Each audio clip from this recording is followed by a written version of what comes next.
You've got 10 minutes to evacuate. Can you do it? Yes, I can. Wow, Mother, you didn't even hesitate. No, I know. Okay, so the Louisville Fires, the Louisville, Colorado fires that just happened, we are very, very close to that. It's a city that's right next to where Mike and I used to live. I went to the doctor there. I went shopping there. My favorite thrift store was there. We know family Louisville. there. We got my mom lived in Lafayette, which is right next to it. They're butted up to each other basically, and so we've got lots of people there. So for the last 40 years, we know Louisville very, very well. So we can totally relate. Also, last year when Estes Park, Colorado was having to evacuate for the fires, we live there. Totally get that. So what do you need to do to evacuate if something happens? Now, first of all, stop living in denial. Yeah. Guys. Stop thinking it's not going to happen to me. I won't have to deal with it. This keeps these huge major disasters keep happening and people think it's not going to happen to me. Yes, it can happen to you. Just last week, 24 inches of snow in California. Some of our viewers said it's going to be 3 weeks before they have power. Yeah. You've got to stop living in denial. So what do you got to do if you evacuate? Well, what you need to do is, it's going to be a fearful time. It's going to be panic. Like I heard on the news, one man had to park his car away from his home and run to his home to get his daughter out. And that's all he had time for. And in that amount of time, and the emotional feelings that you're feeling at that time are scary. You know, you can't think. So what I do is, two main things that I do is I have a list written down where I can find this list. Don't keep it tucked in a drawer on your desk.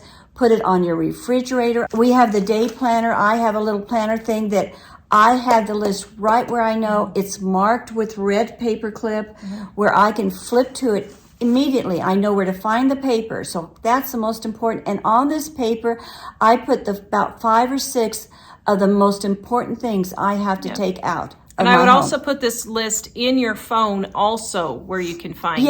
And your car, actually. Yeah, think of anything that because he could have been running with his list in hand, looking at it as he was running to get his daughter, checking it out, refreshing his mind on it. And what I have on my list is I have a special, fireproof box with all my important papers. Fireproof safe. Yeah, fireproof, just a small thing that I can carry. And it's got like birth certificates, marriage certificates, it's got cash, it's got house deeds, social titles, security cards, all those types, things that you can't. You're going to have identification. Yeah, and they're going to be identifications that'll be hard to replace if you have to. Passports, whatever, you know what you need specifically for you in that box, and make sure you have money in that box, or even a couple of extra credit cards in that box. That's the number one thing that I grab up. Then the other things I have is I've got, and all this stuff, I'll explain where I keep this stuff in a moment. I have like a backpack with a few basics, couple bottles of waters, not a whole lot. This is just my smaller backpack. Maybe one change of clothes, a little bit of snack foods in there. And we'll probably have some, I think we have some lists. A basic bug out bag. Yeah. I mean, I guess I need to get a lift, but we have a basic bug out bag for each person in our family. For us in that bag, I have all red shirts for the entire family. I have a permanent marker to mark names and addresses on everybody. When the kids were littler, they're bigger now, so they could give their name and address. But like with Jack, if he got knocked unconscious, he couldn't tell anybody who we are. Yeah. So I would probably Young children can't tell. I would probably still mark that on him. And then we have food, and make sure, like, we just moved and I just realized, my food's probably 5 years old in my bug out bag. I need to get it. Little first aid kit. Yeah, I need to get it replaced. So. And then I have medicines that I take on a regular basis. I have to have extra those. glasses. And I have that all with my my backpack and some in my backpack, a double whammy on that because it's important. And then I have my purse. Now I keep all of this. Well, then I also have special jewelry. I have a little plastic bag hanging with my backpack of special heirloom jewelry. It's not expensive. It just was my grandmother's jewelry that I have. And that means a lot to me, and a special quilt that I have. those are all the things that, and I would go in the list. I would, if I had to, the quilt is at the bottom of the list. I would leave that. I put them in importance of order that I can grab. And I have a hall tree sitting right by the back door that's where I have to go get into my car. Wherever you get into your car, you keep this stuff if possible, or the closest that you can.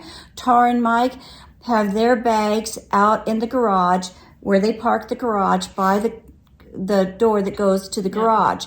So you keep it close. So close to that, what I do is I just run. My purse is hanging there. My backpack is hanging there. My med bag is hanging there. My jewelry, just one fell swoop, I can grab everything up as I'm going to the car. Yep.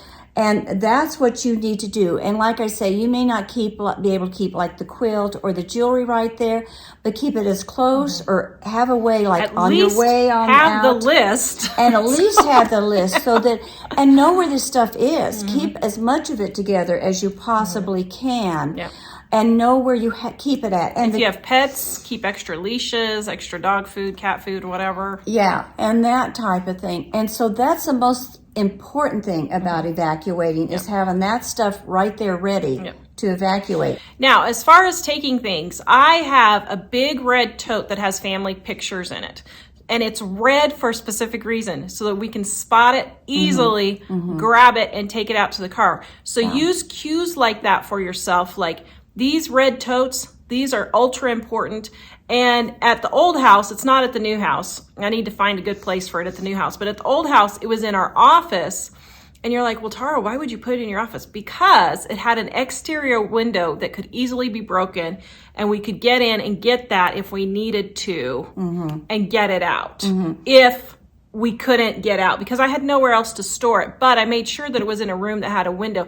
So, think out things like that. Can I put these things near a window where if I had to break a window, I could get it? Just reach in and grab it. Yeah, just reach in and grab it. That type of thing. You have to have it down. Yeah. You've got to. Even like I said, I use the red paper clip in my planner where the list is, because I can see that red paper clip. It's going to be so quick and so fast and so overwhelming that you have to have this down to an art. Yeah. And then for me, I just put in my 2022 planner, I put it at the back of my planner. Then I know I can just flip to the back page. It's right there if I need it. I can just add to it if I need it. Now, before you leave the house, if you have time, only if you have time. Now, here's the thing. With the Louisville fire, they didn't have time. Yeah. With the Estes Park fire, they had like a week's notice because they knew that there were forest fires nearby, and they were on evacuation notice for like a week. In the minute you get an evacuation notice, the very minute, move all propane tanks from out and around your house. Get them as far away from your house as you can. So even if you live on a little suburban lot, put it in the far back corner of your property. Then if it explodes, it may explode outside, but it may not take your house with it. Yeah. Make sure you have all of your outdoor patio furniture, cushions, those kinds of things, anything flammable around the house. Get it put up and put away, like in the garage or in the basement or whatever. So get all your flammable stuff. Make sure your hoses are hooked up, because the firefighters may need to use your personal hoses to help get all of those things out. And then on your windows and doors, now this is, if you have time, most people don't have enough time to do this, but the other thing that they suggest is to take your curtains down. Because if your windows explode out, sometimes your windows can explode and it catches your curtains on fire.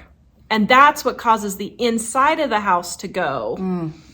Where if it wasn't for the curtains. Because there's a lot of fireproof stuff they put in building materials now for the outside. So those are just some things that if you can do it. I have heard too, I don't know, some have turned their sprinkler systems on. Yeah. Now, of course, in the winter, a lot of people had those turned off or blown out. I don't know how fast I Yeah, you wouldn't one, be so able to. It'd be kind of hard. But in the summer, if you've got a sprinkler system, turn that down. Anything you could set up sprinkler with your hose, just try to wet the area down as much If you have time. These are only things if you have time. Yeah. So, you have to use your brain and figure out how much time you're going to have. Now, also, make sure you have a couple of gas cans full of gas that you could possibly take with you. Because with our next tip with getting a route out, if you get stuck in traffic for 1 to 10 hours, who knows how long you could be stuck in traffic, you may need extra gas to put in your gas tank also. Yeah. So our next tip is... Well, have an evacuation route other than the normal main road that you use. Make sure you have a paper map of your local area. Paper map. I know you have your phones. Get a paper map and one thing I said, GPS is probably going to send everybody to the same road. Don't go that direction. Have if you can, a back way route is what I'm trying to say, that's away from all the main roads, the main traffic.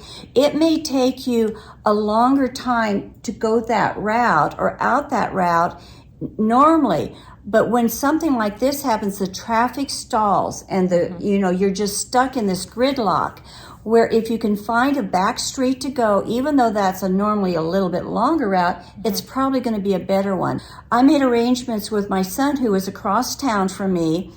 I said, this is the route. I showed him that I'm going to take off and go in an emergency. Yep. And he knew the exact way because I know my son, he would have been heading out to try to get me and help me. That's because your children are just so wonderful. I know. I've got the best children.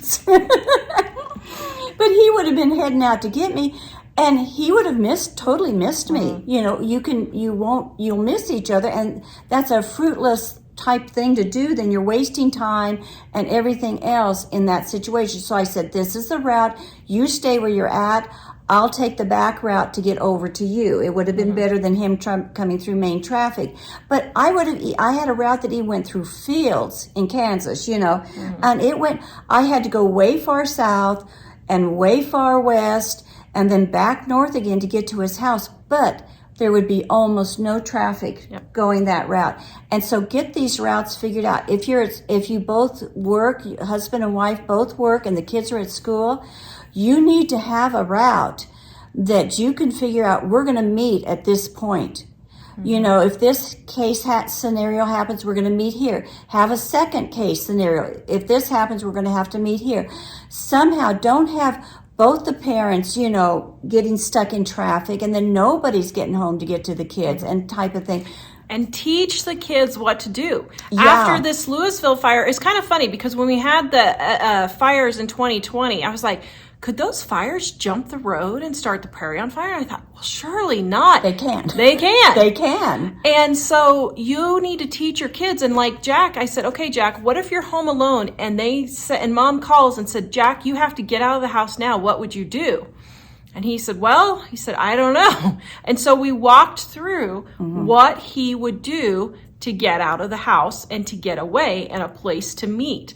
And you may not always be able to have communication with your kids, so they need to know ahead of time. Yeah. If the fireman comes and knocks on their door and says, get out, what are they going to do? If they're old enough, let them know the route. At least have a general knowledge, because even like when Tara and Mike first moved here, and Jack had a couple of different directions to walk home from school if he needed to. And I said, we need to pick one direction and go that way. Well, it ended up, Jack and I knew the direction, but I don't know if Tara and Mike didn't know, because one day... Well, no, Jack changed the direction. Oh, he changed it. They went to get it, and sure enough, he came the other direction, and they missed each other. So you have to, if they're old enough, you have to show them on the map and explain to them how to do this. And on your GPS, if you still have cell phone signal and you can use your GPS, look at alternate routes on the GPS that you could get out. Just don't go the route that Google takes you necessarily. Yeah. You have to be kind of smart, and figure it out. Because if you're in that one neighborhood, it's going to show everybody in that neighborhood to take that same route. So you want to have something, slightly different. Yeah. And it was even, we're talking about the fire and that type of stuff, but for any emergency, you have to have your kids prepared. For example, I was at Tara and Mike's one time, and they had tornado warning. And BJ immediately ran out to the garage, grabbed up their bicycle helmets, and got a flashlight, grabbed Jack, he was littler then, and we went into the basement. He knew exactly what he was supposed to do because Tara had practiced with him.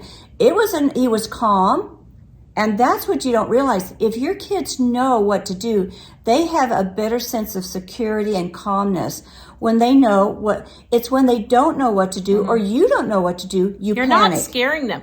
And don't talk to them in a way where it's scary. Talk to them in a way that's just, this is what we do when this happens. Yeah, don't make a big deal. You keep calm while you're talking about it. Yeah. And the kids will step up to the plate. They will. Yeah. More so than you give them credit for. Yeah. Also with the kids when they're little for fires, now just for a house fire, just a regular house fire, not like a wildfire or anything like that, but just a regular, teach your kids a meeting place outside the house if the house starts on fire any time of day, even if you're home. So when my kids were little, at all the houses that we've lived at, I would always say, okay, now go to Mr. Brent's tree and you're going to stand by Mr. Brent's tree. It was a neighbor 2 houses down, so they were close enough that we could find them, but safe from an actual fire. And have a place for your kids, no matter any time of year, that they can go. A safe place like that for them to go to. Yeah. So that way your kids know what to do any time of day. Guys, go check out our How to Stockpile cookbook, your prepper cookbook, whatever you want to call it. We keep expanding it. It's free in the description below. It's free. Also, please go visit us at livingonadime.com. Check out our 15 things to buy before hyperinflation hits video because it's coming, guys. So it will help you get prepared. We will see you guys next time. Bye-bye.